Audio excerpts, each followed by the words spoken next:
Welcome back. PTI का रावलपिंडी में जलसा। चेयरमैन तहरीक इंसाफ इमरान खान अवामी इज्तिमा से खिताब कर रहे थे, आपको सुनवाते हैं।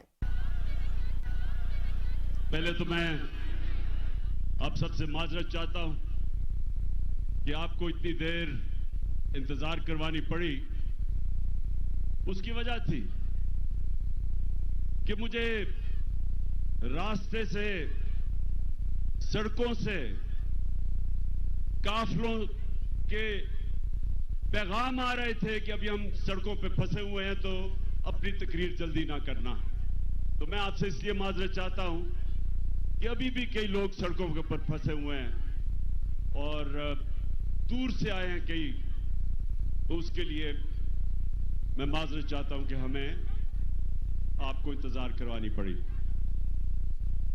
अच्छा, आप मेरे पाकिस्तानियों, मैं जब लाहौर से निकल रहा था तो मुझे दो चीजें सबने कही कि जी आपकी इस वक्त टांग की वो हालत नहीं है कि आप ट्रैवल कर सकें और मुश्किल है, गाड़ी में घुसना चढ़ना मुश्किल है इस वक्त, और इंशाल्लाह 3 महीने और लगेंगे जब तक ये ठीक नहीं होती। लेकिन दूसरी चीज भी कहते रहे और उससे भी ज्यादा लोग कि आपकी जान को खतरा है, और वो लोग तो आपको घर से नहीं निकलना चाहिए।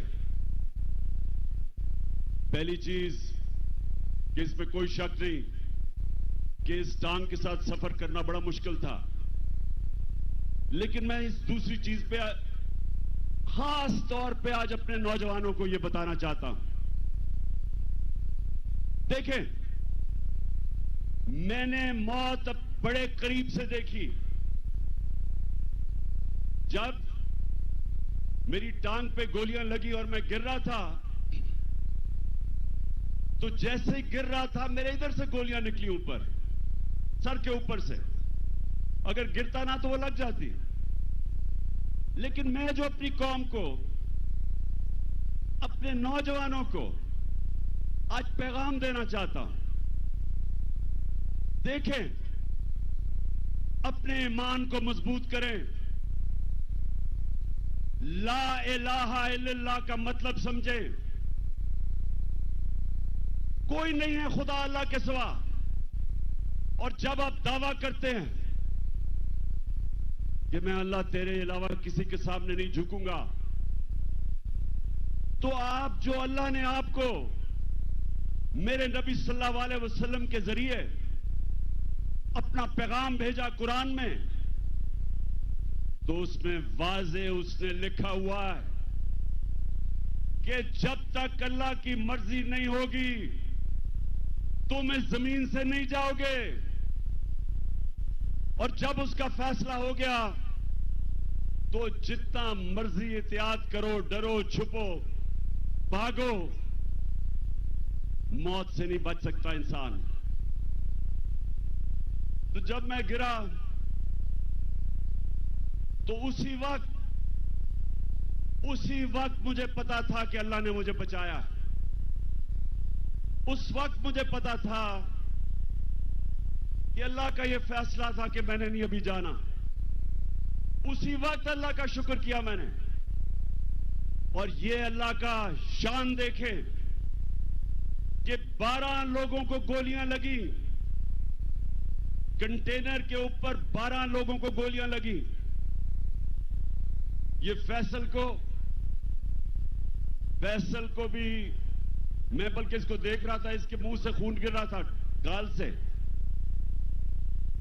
अहमद चट्टा जो मेरे साथ था, वो मेरे साथ गिरा हुआ था। ऊपर और लोगों को गोलियां लगी, लेकिन अल्लाह की शान देखो कि 12 में से एक भी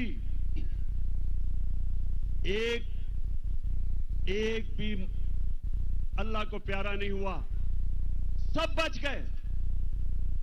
एक गार्ड को 6 गोलियां लगी, सब गोलियां ऐसी थी कि वो बच गया। मेरा जो गार्ड जाहिद था, हमारा इमरान इस्माइल जो सिंध के गवर्नर थे, 4 गोलियां उसके कपड़ों में से निकली, बच गया। तो मैं आज सारी कौम को, मैं सिर्फ आपको एक बताना चाहता हूं।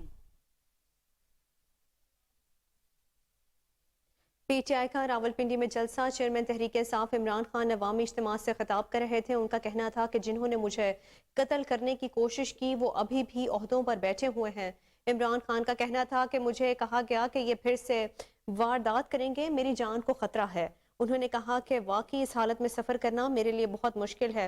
इमरान खान का कहना था कि खौफ इंसान को गुलाम बना देता है। आज़ाद कौम परवास कर सकती है, गुलाम नहीं। मुझे जलील करने के लिए कोई कसर नहीं छोड़ी गई। पीटीआई का रावलपिंडी में जलसा, चेयरमैन तहरीक इंसाफ इमरान खान अवामी इज्तिमा से खिताब कर रहे थे। उनका कहना था कि मुझे कहा गया कि फिर से वारदात की जाएगी, मेरी जान को खतरा है। इमरान खान का कहना था कि इस हालत में सफ़र करना वाकई मेरे लिए बहुत मुश्किल है। इमरान खान ने मजीद कहा कि खौफ इंसान को गुलाम बना देता है, मुझे जलील करने के लिए कोई कसर नहीं छोड़ी गई।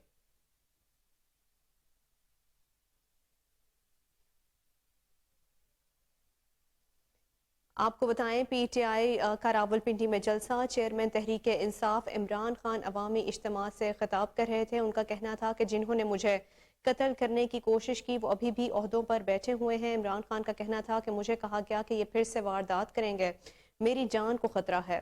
उन्होंने कहा कि वाकई इस हालत में सफ़र करना मेरे लिए बहुत मुश्किल था। 26 साल में मेरी हर किस्म की किरदार कुशी की गई।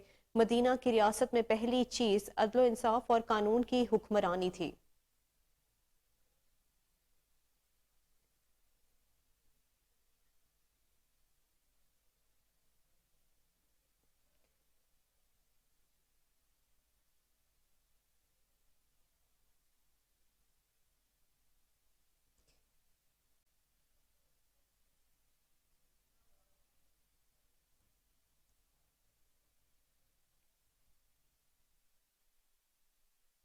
पीटीआई का रावलपिंडी में जलसा, चेयरमैन तहरीक इंसाफ इमरान खान अवामी इज्तिमा से खिताब कर रहे थे।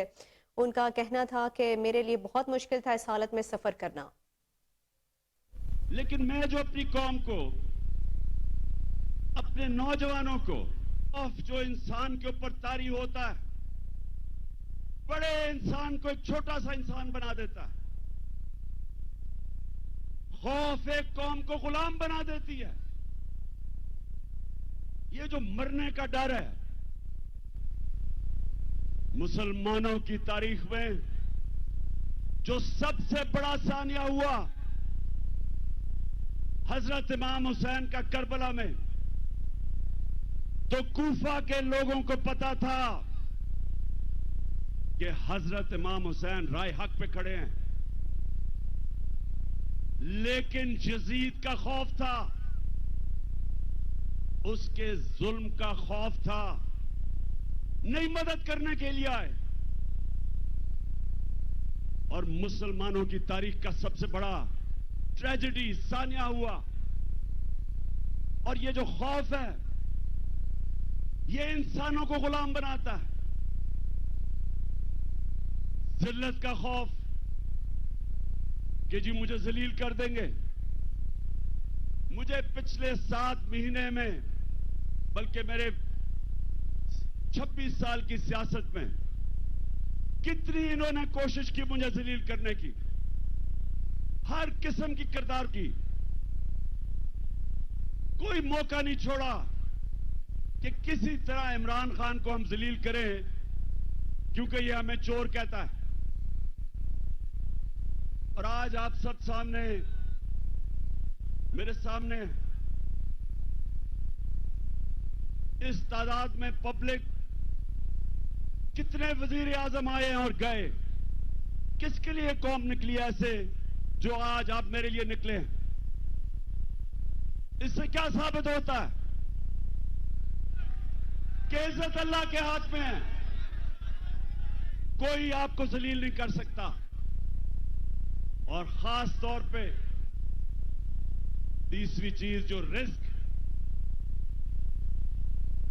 कितने ताकत में बैठे हुए लोग अपने नीचे जो तनख्वाहदार होते हैं उनसे गलत काम करवाते हैं और वो गलत काम करते हैं अपनी नौकरियां बचाने के लिए, क्योंकि उनका ईमान नहीं कि अल्लाह के हाथ में रिस्क है। अल्लाह ने ये 3 चीजें इसलिए अपने पास रखी हैं कि वो आपको आजाद करना चाहता था। जो ला इलाहा इल्लल्लाह है, जब तक आपके दिल में इसका मतलब नहीं आएगा, ये आपको आजाद नहीं करेगा। और सिर्फ आजाद इंसान बड़े काम करते हैं, आजाद मुल्क ऊपर परवाज करते हैं, गुलाम सिर्फ अच्छी गुलामी करते हैं, गुलाम की परवाज नहीं होती, सिर्फ आजाद इंसानों की परवाज होती है। मैं इसलिए आया, मुझे मौत की तो फिक्र नहीं थी, फिक्र ये थी जो मेरी टांग का मसला है, इसने मुझे मुश्किलें डाली चढ़ने में उतरने में। लेकिन मैं आया इसलिए कि मेरे पाकिस्तानियों, आप आज एक डिफाइनिंग मोमेंट पे खड़े हो। आज आप क्रॉस रोड्स पे खड़े हो, फैसला कुन वक्त पे खड़े हो। आज आपके सामने 2 रास्ते हैं। आज मेरी कौम, आपके सामने 2 रास्ते हैं। जब नमाज में अल्लाह से हम कहते हैं कि अल्लाह, एक ही चीज मांगते हैं अल्लाह से 5 वक्त की नमाज में कि अल्लाह उनके रास्ते पे लगा जिनको तूने नेमतें बख्शी, उनके रास्ते पे ना लगा जो तबाही के रास्ते पे निकल गए। पाकिस्तानियों, आप भी उधर खड़े हैं। एक तरफ नेमतों का रास्ता है, आपकी अजमत का रास्ता है, दूसरी तरफ आपकी तबाही का रास्ता है, गुलामी का रास्ता है, जिल्लत का रास्ता है। मौलाना रूमी, उसने बड़ी एक ऐसी बात की जो मुझे कभी नहीं भूली। उसने कहा कि जब अल्लाह ने तुम्हें पर दिए उड़ने के लिए, क्यों चूंटियों की तरह जमीन पे रेंग रहे हो? पाकिस्तानियों, अल्लाह ने हमें पर दिए। हमारा मुस्तकबिल यह नहीं है कि हम चूंटियों की तरह रेंगे। जो ऊपर आए फैसला करे कि जी आज तो ये चोर हैं, उनके ऊपर एक्शन ले, गवर्नमेंट करा दे। अगले दिन फिर बंद कमरों में फैसला हो कि नहीं जी, मैं अब एनआरओ दे दिया इनको, ये मैं गंगा में नहा के पाक हो गए, और फिर उनको निकाले कि जी चोर हैं, और फिर उनको एनआरओ दे दे। और कौम अगर इस चीज को, अगर हम इन चीजों को, इस जुल्म को, इस नाइंसाफी को अगर कौम तस्लीम करती है, तो वो कौम के अंदर और भेड़ बकरियों में, गाय भैंसों में कोई फर्क नहीं है। इंसान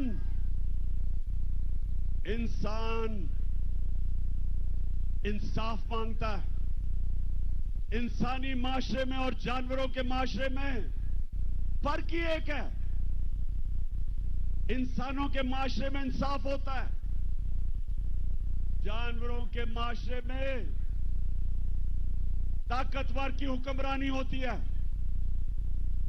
पाकिस्तान अगर एक अजीम मुल्क नहीं बना तो उसकी एक वजह है कि हमारे मुल्क में कभी भी कानून की हुक्मरानी नहीं आई, ताकत की हुक्मरानी तरक्की नहीं कर सकता। जिस माशरे के अंदर इंसाफ नहीं होता, मेरे नबी सल्लल्लाहु अलैहि वसल्लम ने मदीना की रियासत में, और याद रखें अल्लाह का हुक्म है कि मेरे हबीब की सुन्नत पे, उसकी शरीयत पे, उसके रास्ते पे चलो। क्यों अल्लाह ने हमें हुक्म दिया है? हमारी बेहतरी के लिए। जब इल्लामा इकबाल, जब उसने पाकिस्तान का तस्वुर किया, तो इल्लामा इकबाल ने सोचा था कि हम एक माशरा खड़ा करेंगे मदीना के रियासत के असूलों के ऊपर। और इल्लामा इकबाल ने बताया कि जब भी मुसलमान माशरा खड़ा होता है, वो वापस उन असूलों पर जाता है, और जब तबाह होता है तो उन असूलों से पीछे हट जाता है। तो पाकिस्तानियों, जब उन्होंने मदीना की रियासत बनाई तो पहली चीज अदल और इंसाफ, कानून की हुक्मरानी, उसके ऊपर उस माशरे की बुनियाद रखी। मेरी बेटी भी अगर जुर्म करेगी तो सजा मिलेगी। उन्होंने फरमाया कोई कानून से ऊपर नहीं। और फिर बताया कि तुम्हारे से पहले बड़ी कौमें तबाह हुई। पीटीआई का रावलपिंडी में जलसा। चेयरमैन तहरीक इंसाफ इमरान खान का कहना था कि 26 साल में मेरी हर किस्म की किरदार कुशी की गई। मदीना की रियासत में पहली चीज अदल इंसाफ और कानून की हुक्मरानी थी। इमरान खान का मजीद कहना था कि नौजवान समझ लें, बीमारी एक है, मुल्क में इंसाफ नहीं है। इमरान खान का कहना था कि ओवरसीज पाकिस्तानीज इसलिए साथ खड़े हैं, उनको समझ है कि क्या कह रहा हूँ। चेयरमैन पीटीआई का कहना था कि हमारे दौर में मुल्क ऊपर जा रहा था, हमने पहली दफा हेल्थ कार्ड लेकर आए। 50 साल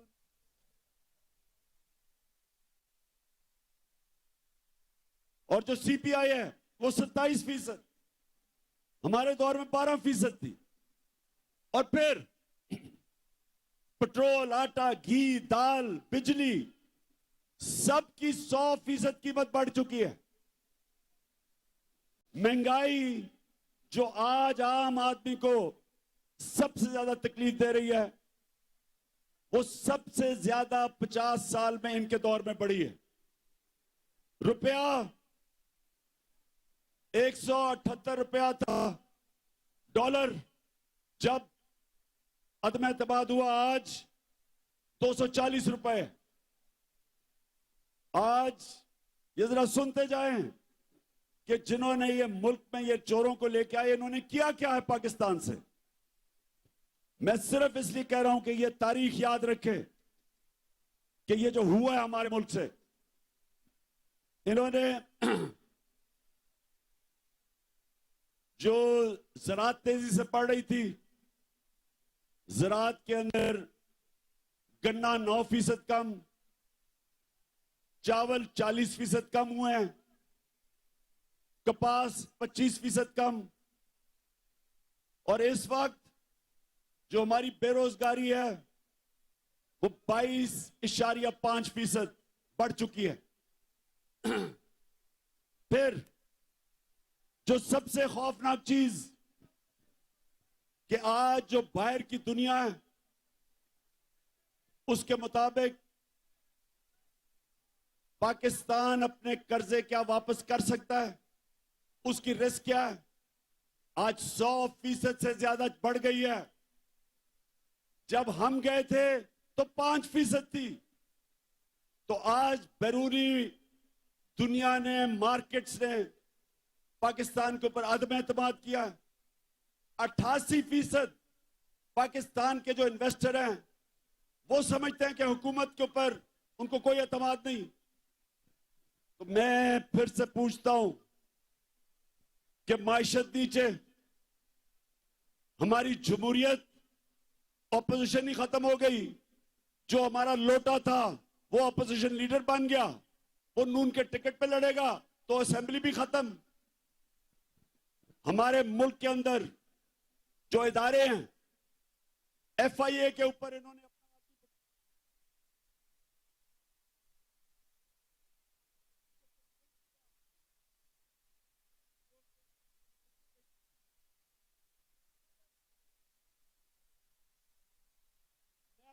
आदमी बिठाया, अपने केसेस माफ।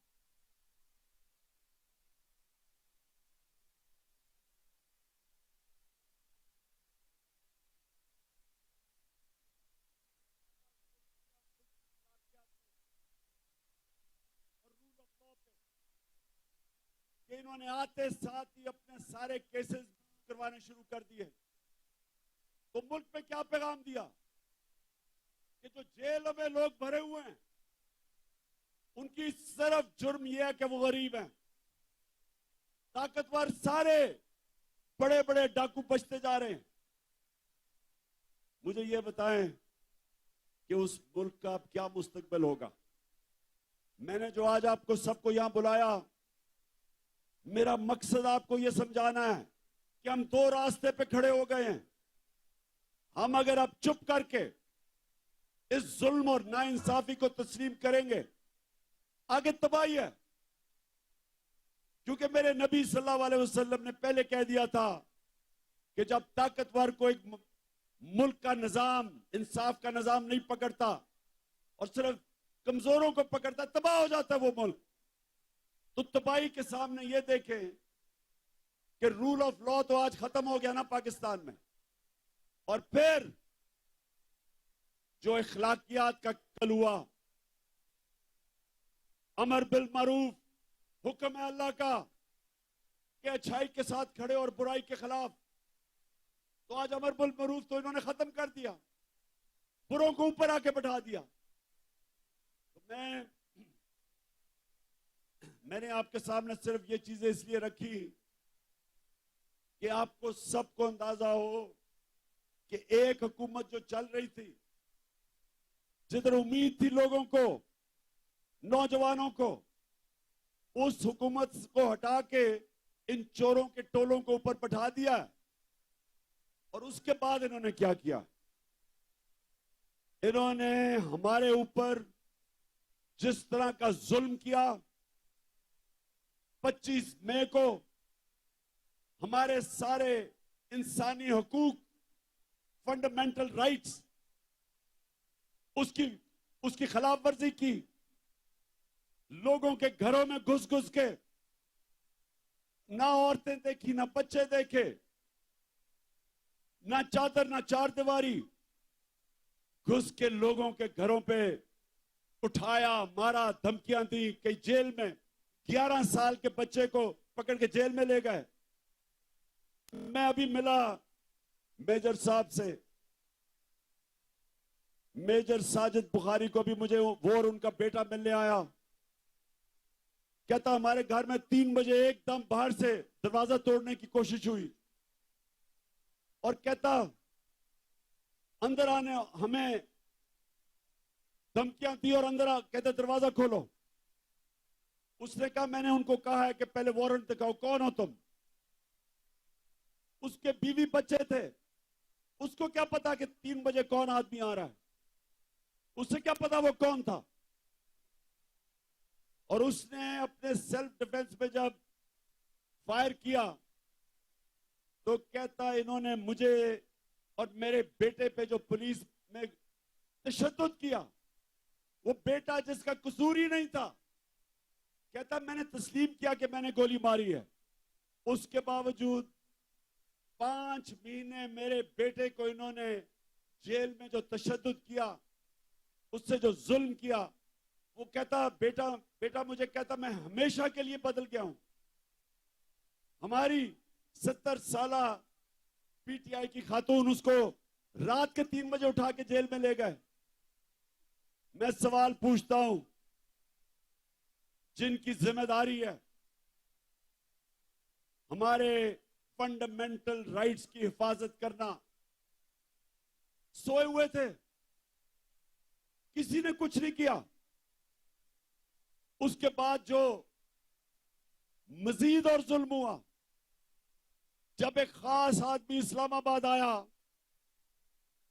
जिसको मैं डर्टी हैरी कहता हूं, उसने जो जुल्म शुरू किया उसके दौर में धमकियां, उनको मार रहे हैं। एयाज अमीर जैसे दानश्वर को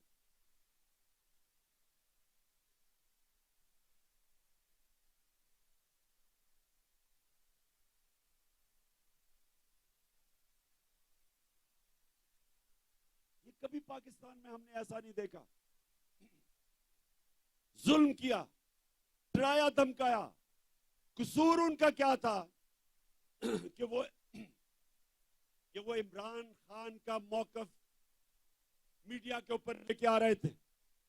खौफ फैलाया गया कि और कोई ना कुछ करे, बाकी लोग डरे।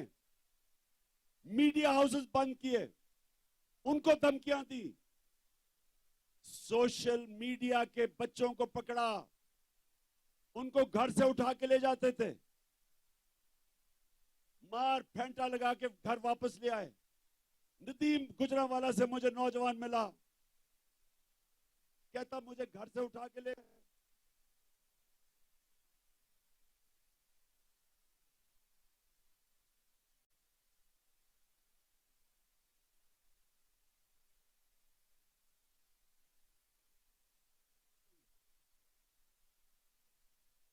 और फिर जो इन्होंने शहबाज गिल को पकड़ के मारा, नंगा किया, तशद्दुद,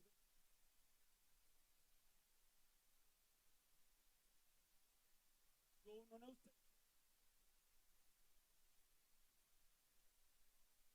उससे सबको पता है कि अरशद शरीफ क्यों मुल्क छोड़ के गया था, कौन धमकियां दे रहा था, और फिर उसे कत्ल करवाया, शहीद किया उसे। और मैं अपनी तो बात नहीं करता, मुझे वो मुजम्मल लड़का याद है जो उस शूटर के पीछे गया था 3 बच्चों के साथ, वो वजीराबाद के जलसे में आया था।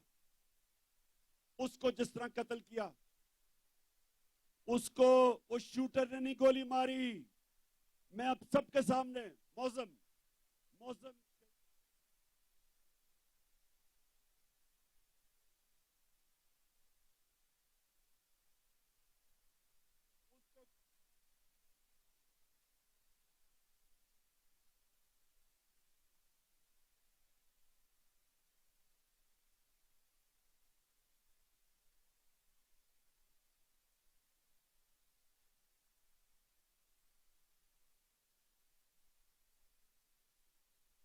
और एक ये जिसने इसको कत्ल करना था, जिस तरह लियाकत अली खान को जिसने कत्ल किया था, उसको वही मारा गया ताकि वो बोले ना। तो रास्ते में बेचारा मौजम आ गया। और मैं आज अभी आपके सामने ये 2 वीडियोस चलाना चाहता हूं।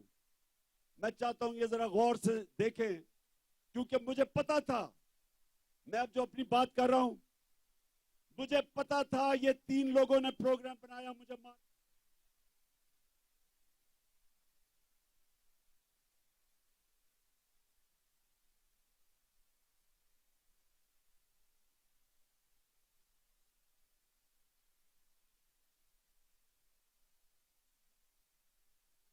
कर दिया। तो देखें,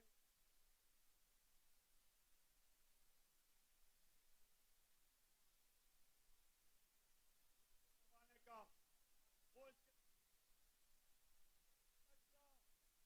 कहेंगे तौहीन मजहब किया। और उसके बाद अगर मुझे किसी ने कत्ल किया तो कहेंगे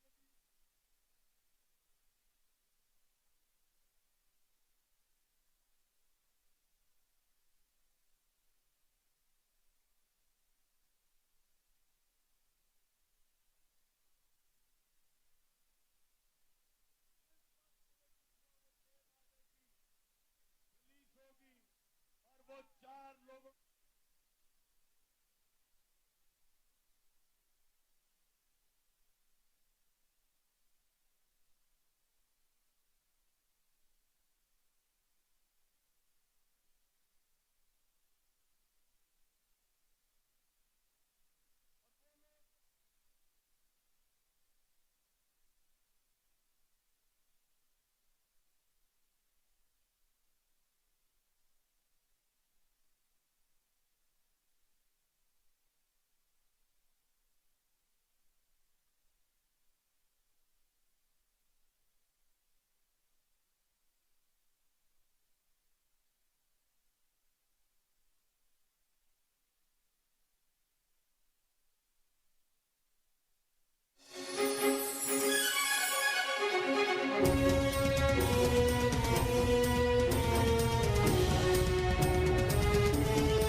इलेक्शन हुए अवाम ने पैगाम दिया कि वो हमारे साथ हैं, इन चोरों के साथ नहीं है।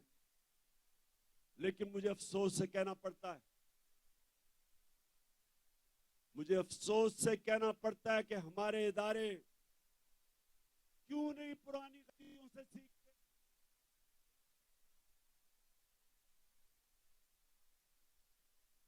तब करता है जब अपनी गलतियों से सीखे। ईस्ट पाकिस्तान में क्या हुआ था मुझे याद है।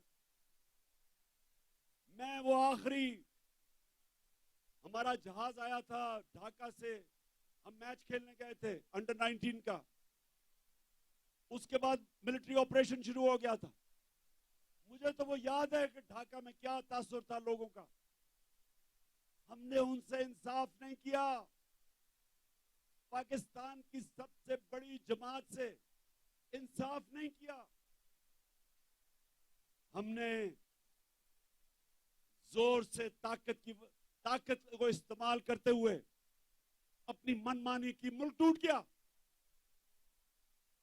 और हमने सीखा नहीं कि आज जो एक वाहिद पाकिस्तान की सबसे बड़ी सियासी जमात, फेडरल पार्टी, जो सारे पाकिस्तान को इकट्ठा रख सकती है, उसके ऊपर ये हरबे इस्तेमाल किए जा रहे हैं। हर मौका इस्तेमाल किया हमें कमजोर करने का। सबको, मीडिया हाउसेस को धमकियां दी गई कि हमें ना दिखाया जाए। ये जलसे के ऊपर जितनी हमें मुश्किलात पड़ी, कभी हमें हमारी अपनी पुलिस ना सुने। पंजाब में हमारी हुकूमत है, पुलिस बेबस हुई है, हमारे साथ ताउन ना करे, कभी सुना है? मैंने जब अपनी एफआईआर कटवाने की कोशिश की, मुझे तो पता था 3 कौन है।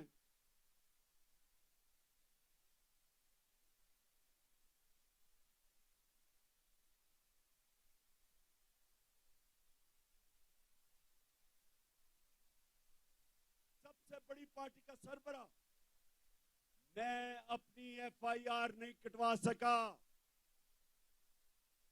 पुलिस वाला कहता जी मुझे हटा।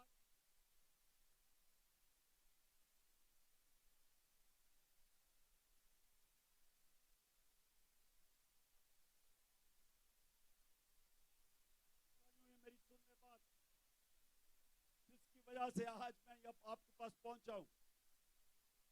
और आसान नहीं था फिर भी इस टांग के साथ पहुंचना। लेकिन मैं आपको एक बात बताना चाहता हूं। देखिए, जब तक इस मुल्क के अंदर ताकतवर कानून के नीचे नहीं आएगा,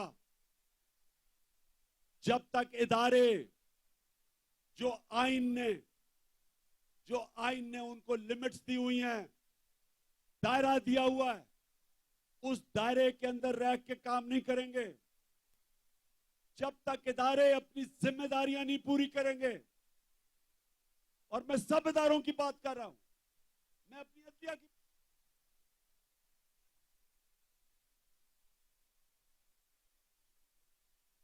ये आज तनकीद नहीं कर रहा, वो मुल्क का दुश्मन है।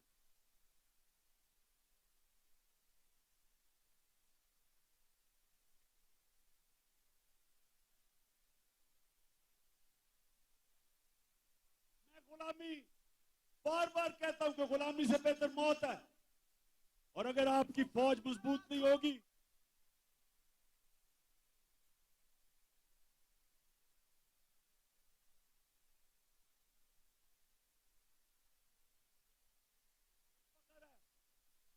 कि सारे मुसलमान मुल्कों में हमारी सबसे ताकतवर फौज है, तो जब मैं तनकीद,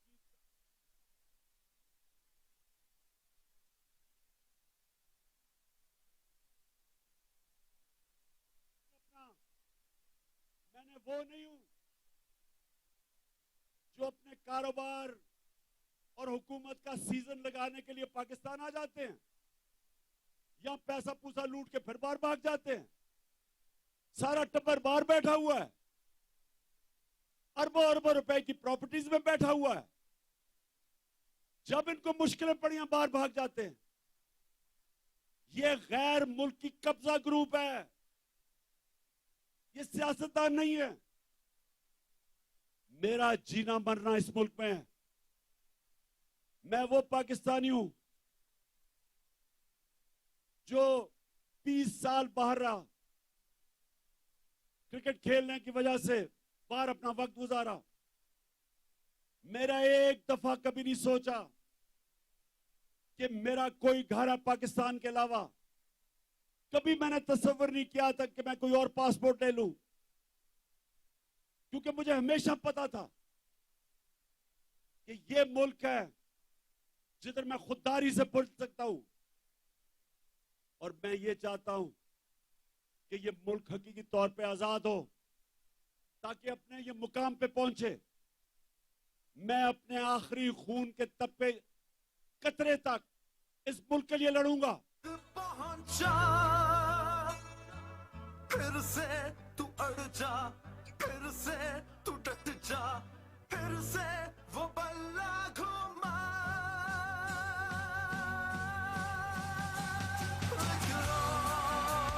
कदम बढ़ा,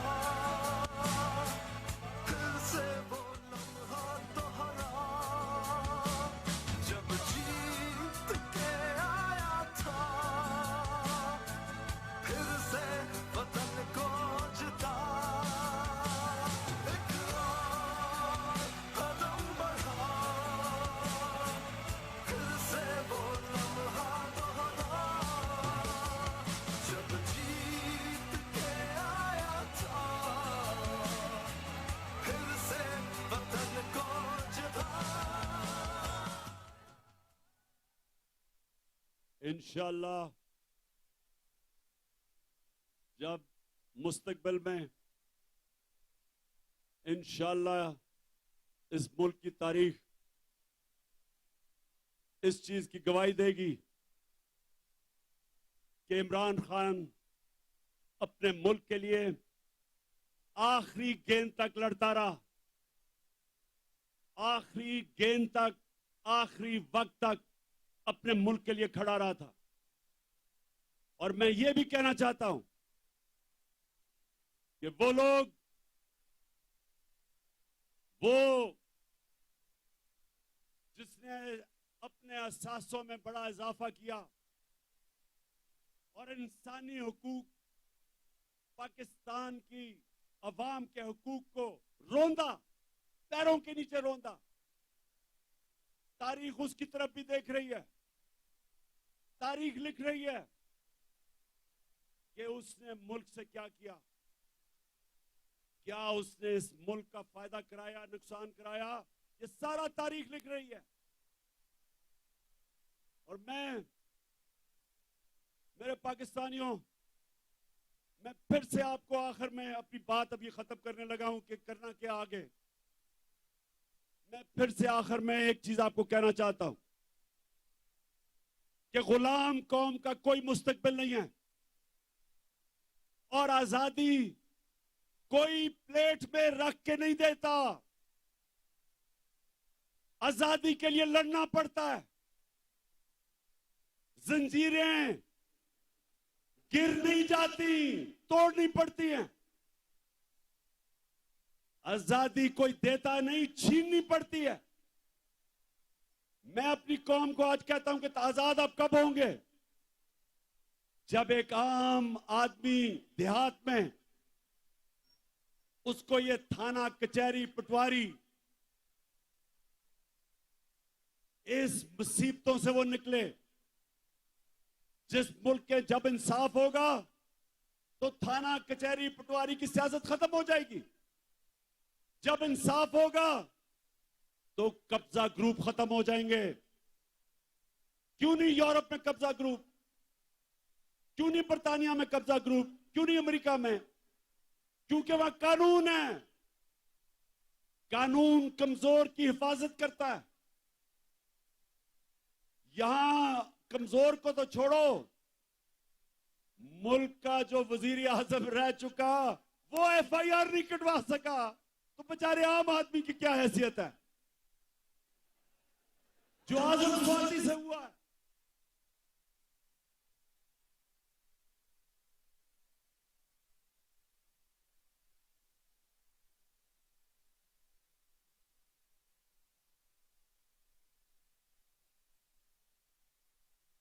का फिरौन था कि जुर्रत हुई कि जी ट्वीट कर दी।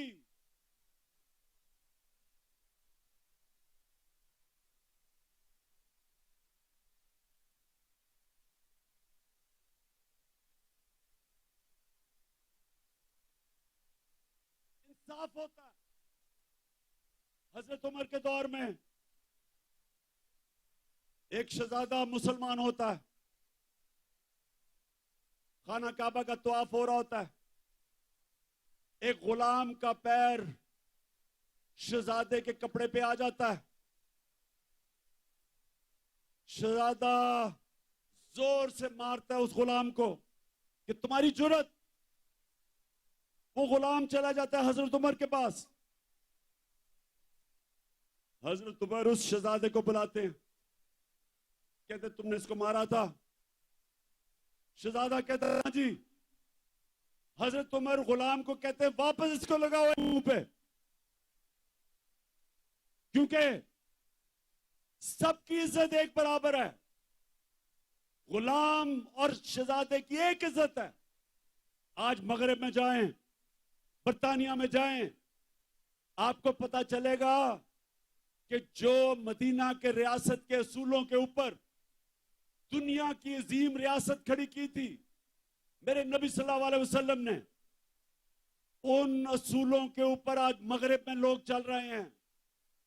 उधर है इंसाफ, और इंसाफ की वजह से खुशहाली है, और इंसाफ की वजह से आजाद हैं लोग। हर आदमी को पता है कि मेरे पर कोई जुल्म नहीं कर सकता। आप सिंध चले जाएं, जो सिंध के अंदर बेचारे गरीबों पे, हारियों पे, कमजोरों पे जो जुल्म है, मैंने दुनिया में नहीं कहीं देखा। ये जो जरदारी माफिया, झूठे केसेस, गुंडे, मार पड़वाओ, जमीनों पे कब्जे करो, बेचारे लोग बेबस हैं। और हमारे मुल्क में हर तबका जब कमजोर ताकतवर के सामने खड़ा होता है बेबस है। इसलिए मेरी हकीकी आजादी की तहरीक चलती जाएगी जब तक हम अपने लोगों को आजाद नहीं करते। ये चलती जाएगी। और अब मैं आता हूं कि आज जो मैंने आप सबको बुलाया, हम ये जा रहे थे, एक तो हमारी आजादी, हकीकी आजादी की तहरीक चलती रहेगी। आज मैंने आप सबको यहां बुलाया था, ये जो मार्च हम करके आ रहे थे, हमने इस इंपोर्टेड हुकूमत को कहना था कि इलेक्शन करवाओ। एक पुरअमन एहतजाज आइन और कानून में रहते हुए हमने इनसे इलेक्शन मांगने थे, क्योंकि सारी कौम चाहती है इलेक्शन। गैलप की सर्वे आई है कि 75% पाकिस्तानी इलेक्शन चाहते हैं। और जिस तरह हमारी मायशत तेजी से गिर रही है, सिवाय इलेक्शन करवा के एक स्टेबल गवर्नमेंट आए, जब तक सियासी इस्तेकाम नहीं आएगा तो माशी इस्तेकाम तो आने ही नहीं लगा। तो इसलिए हम यहां आए थे कि इस हुकूमत पे प्रेशर डालें और इदारों पे प्रेशर डालें कि वो अपना रोल अदा करें कि इस वक्त जिधर पाकिस्तान खड़ा है, इलेक्शन के अलावा तो कोई रास्ता ही नहीं है। और इनको भी पता है, ये जो चोरों का टोला ऊपर बैठा है, इनको पता है कि इलेक्शन के अलावा ये अब मुल्क मजीद दलदल में फंसता जा रहा है। लेकिन मसला कुछ और है। वो जो लंदन में बैठा हुआ, जो वहां से बैठ के फैसले करता है, एक मुजरिम, वो डरा हुआ है। वो डरा हुआ इसलिए कि उसे पता है जब इलेक्शन होगा तो उन्होंने पिट जाना है। तो वो इलेक्शन से भागा हुआ है और उसको कोई फर्क नहीं पड़ता कि अगर पाकिस्तान का दिवालिया निकल जाए, क्योंकि उसके अरबों डॉलर बाहर पड़े हैं। ना ही आसिफ जरदारी को फर्क पड़ता है, इसके अरबों डॉलर बाहर पड़े हुए हैं। तो उनको तो कोई फर्क नहीं पड़ता। यहां मसला आएगा ये बाहर भाग जाएंगे। मसला मेरी कौम का है। इस वक्त हमारी कौम दलदल में फंस रही है। मैंने आपको आदाद और शुमार दे दिए। माइशत तेजी से नीचे जा रही है, फैक्ट्रियां बंद हो रही हैं, बेरोजगारी बढ़ रही है, 50 साल में सबसे ज्यादा महंगाई है, किसान पिटा हुआ है, डीजल की कीमत, बिजली की कीमत, खादों की कीमत, वो किसान गुजारा ही नहीं कर सकता। उसकी पैदावार गिर रही है, कर्जे बढ़ते जा रहे हैं, रेमिटेंसेस गिर रही हैं, बाहर से जो पाकिस्तानी पैसे भेजते हैं वो कम हो रहे हैं, एक्सपोर्ट्स गिर रही हैं। और जब इंडस्ट्री बंद हो रही है तो सवाल यह है कि इनके पास रोड मैप क्या है? कोई रोड मैप नहीं है। मैं आज यहां इसलिए इनके ऊपर प्रेशर डालने आया था, इनको यह बताने के लिए कि आपके पास कोई रास्ता नहीं है सिवाय इलेक्शंस का। और मैं ये सारे पाकिस्तान के जो फैसला, बड़े बड़े ताकतवर फैसला करने वाले इदारे हैं, उनको भी बता रहा हूं कि ये तो मुल्क डूब रहा है। ये मुल्क अगर डिफॉल्ट की तरफ चला गया तो हमारे पास तो वो हालात हो जाएंगे कि जब आपकी इकोनॉमिक सिक्योरिटी गिरती है तो मुल्क की नेशनल सिक्योरिटी नीचे चली जाती है। इकोनॉमिक सिक्योरिटी जब सोवियत यूनियन की गिरी तो मुल्क टूट गया, सोवियत यूनियन टूट गया। तो हम तो आज उधर जा रहे हैं। तो मैं ये अपनी इलेक्शन या पॉलिटिक्स के लिए नहीं आया। इलेक्शन तो इंशाल्लाह जब 9 महीने के बाद भी होंगे, जीतना तो हमने है। ये तो आप कभी जीत ही नहीं सकते।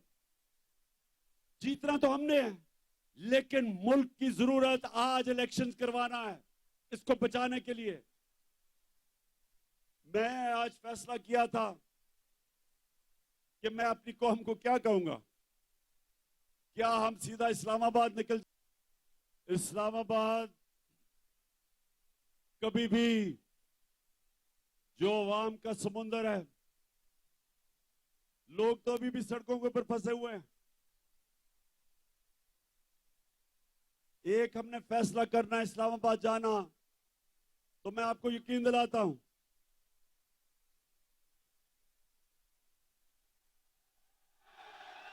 कि ना ये बर्दाश्त कर सकते हैं। जितनी भी पुलिस आप जमा कर लें, जब लाखों लोग इस्लामाबाद में जाएंगे कोई नहीं रोक सकता उनको। लेकिन मेरे पाकिस्तानियों, मेरी जितनी 26 साल की सियासत है वो मैंने आइन और कानून के बीच में की है। मेरे लिए इन 7 महीने में बड़ा आसान था कि हम वो श्रीलंका वाला हालात पैदा कर देते। हमने 65 जलसे किए, कभी पाकिस्तान के जलसे में इतने लोग नहीं आए। लेकिन पब्लिक आती थी और पुरअमन तरीके से ये बताते हुए कि हम इन चोरों को कबूल नहीं करेंगे, फिर पुरअमन तरीके से वापस चली जाती थी। मेरी पूरी कोशिश रही कि मैं किसी किस्म का इंतशार अपने मुल्क में ना पैदा करूं, क्योंकि वैसे ही माशी हालात बुरे हैं। अगर यहां तोड़ फोड़ शुरू हो गई, सबके हाथ से गेम निकल जाएगी। 25 मई को जब इन्होंने हमारे ऊपर तशद्दुद किया और जब 26 की सुबह मैं इस्लामाबाद पहुंचा, तो मुझे पता था कि अगले दिन इंतशार होगा। मैंने सिर्फ इसलिए अपनी मार्च कैंसिल की कि मुझे पता था कि अगर हम इस्लामाबाद धरने देने का फैसला कर लें तो अगले दिन तबाही होनी थी, खून होना था। इसलिए मैंने वो मार्च कैंसिल की। आज मैं इसलिए फैसला कर रहा हूं कि वहां नहीं जाना, क्योंकि मुझे पता है तबाही मचेगी, नुकसान मेरे मुल्क को होगा। लेकिन जो मैंने फैसला किया अब ये कि हमने अब इस निजाम का हिस्सा नहीं रहना।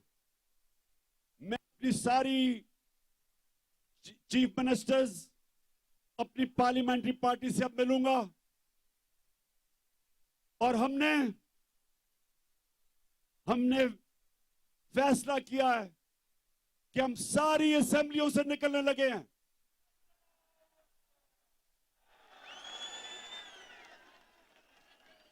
हम बजाय अपने मुल्क में तोड़फोड़ करें, हम बजाय अपने मुल्क में तबाही मचाएं, इससे बेहतर है कि हम इस करप्ट निजाम से बाहर निकलें और इस मुल्क का हिस्सा, इस सिस्टम का हिस्सा ना बने कि जिधर ये चोर बैठ के अपने अरबों रुपए के करप्शन के केसेस हर रोज माफ करवा रहे हैं। गरीब लोग जेलों में हैं, छोटी छोटी चोरी पे बेचारे लोग जेलों में गल सड़ रहे हैं और ये बड़े डाकू अरबों रुपए की चोरी अपनी माफ करवाने के लिए पहुंच जाते हैं। और मुझे अफसोस वो है जो लोग इनको एनआरओ देते हैं। मैं उन लोगों से भी पूछता हूं कि क्या आपको खौफ खुदा नहीं है कि एक मुल्क पे इतना बड़ा जुल्म कर रहे हैं? क्या आपको खौफ नहीं है कि आपने एक दिन अपने मालिक को जवाब देना है? आप कैसे रातों को सोते हैं कि एक एक बड़ा डाकू, उसके केस माफ हो रहे हैं अरबों रुपए के? आप कैसे रातों को सोते हैं कि बेरोजगारी और महंगाई में गरीब आदमी चोरी करता है और वो जेल में गल सड़ रहा है? इसलिए मैंने अपनी चीफ मिनिस्टर से भी बात की है। मैं अब अपनी सारी पार्लियामेंट्री पार्टी से मीटिंग शुरू कर रहा हूं और इंशाअल्लाह आने वाले दिनों में हम अनाउंस करेंगे जिस दिन हम सारी असेंबलियों से बाहर निकल रहे हैं।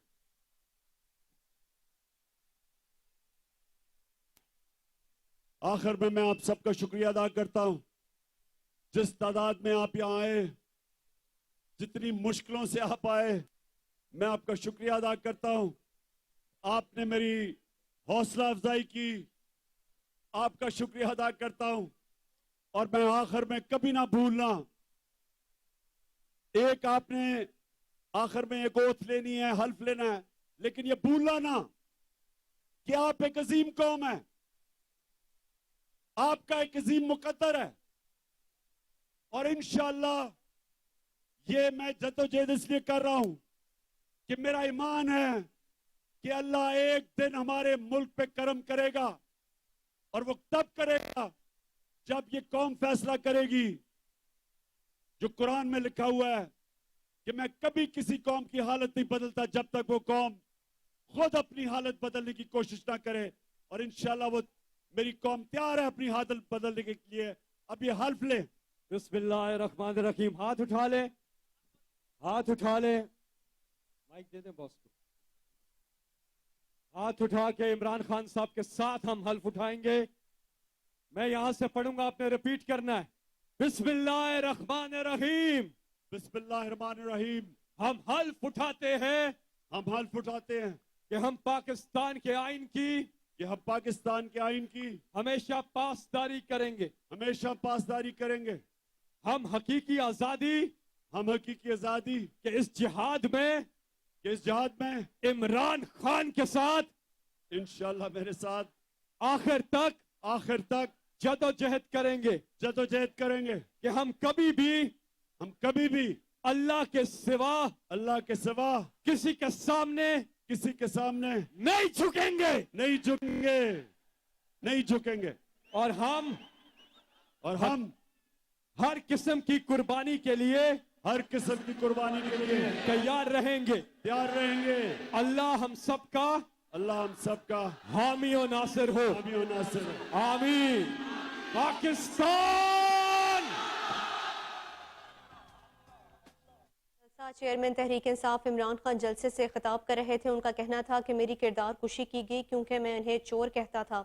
इमरान खान का कहना था कि हकीकी आज़ादी चाहता हूँ, खून के आखिरी कतरे तक लड़ूंगा। जब इंसाफ होगा कब्जा ग्रुप्स खत्म हो जाएंगे। इमरान खान ने कहा कि यहाँ जमा होने का मकसद ये है कि इलेक्शन करवाए जाएं। आज हम जहाँ खड़े हैं वहाँ इलेक्शन के सिवा कोई हल नहीं है। सियासी इस्तेहकाम भी इलेक्शन की ही सूरत में आएगा। इस सिलसिले में अदारों को अपना किरदार अदा करने की ज़रूरत है।